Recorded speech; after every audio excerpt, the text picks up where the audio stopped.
All right, hi everyone, I'm Dan Berlin from MadPal. I'll be talking about content strategy in social media.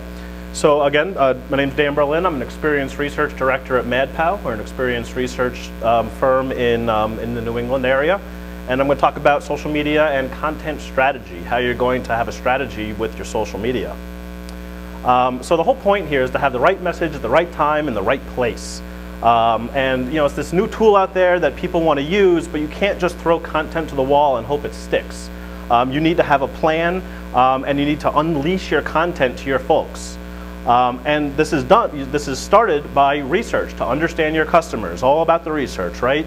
And you have to align that research with the business goals and the social media platforms out there. What technology is out there that will align with your content?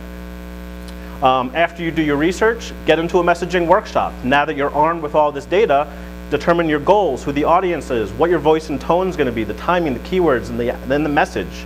And to get that stakeholder buy-in. Very underrated, because you're going to be dealing with lots of people in your company, including marketing. And yes, marketing is your friend, believe it or not. I know, contentious point here at UXPA, but they have tons of user research, and that should not be discounted. So cozy up with marketing, understand what they understand about the customer. Where's your content going to live? It's either going to live on your site, on your .com, or it's going to live off-site. The whole point of both is conversion, but they serve different purposes. On-site, you want to make sure those things are shareable. Off-site, you want to raise awareness and overall drive traffic. Footprint, where are you going to live in the social media world? What aligns with your business goals and what your business does? For this particular company, they have these great signs, Save More Liquors. So they're on Tumblr, they have Twitter and Facebook, and have a great following, all of them, because it aligns with what they're doing. Getting your voice right. What is the voice? It's really how or what you're saying. You don't want to have just one Twitter account that talks to everything. If you're talking to a lot of different people, Proficient breaks it out into different types. What's your tone? How are you going to say these things? Old Spice, who talks about their people's smell and the crazy things that Old Spice does, is going to have a way different tone than Fidelity. So get your tone right, because it has to align with what your customers expect. SEO. People do not go to your website anymore. They are looking up Google. They're going to wind up in the middle of your website somewhere, so you have to make sure that your SEO is all right. If you optimize your content for your customers, SEO is going to follow, because they're doing those searches. Get that message right. You don't want to be blackballed by your customers by just touting your product. No one wants to hear about your product. They want to be educated and they want to be entertained. So don't just say, oh, our product is great. You want to bring your people in. Message hierarchy, very important in content strategy.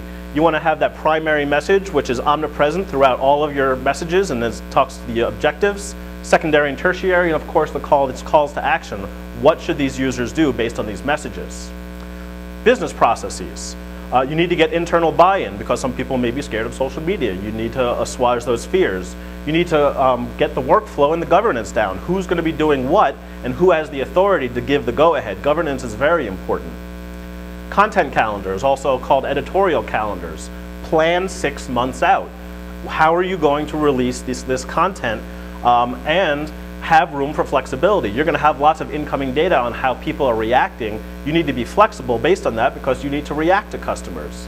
Back in a couple weeks ago, Chick-fil-A in Leesburg, Virginia, the high school seniors stole their topiary cows. Well, they sent a cow to go give hugs. Comcast, lots of technical problems, lots of technical people to answer your problems.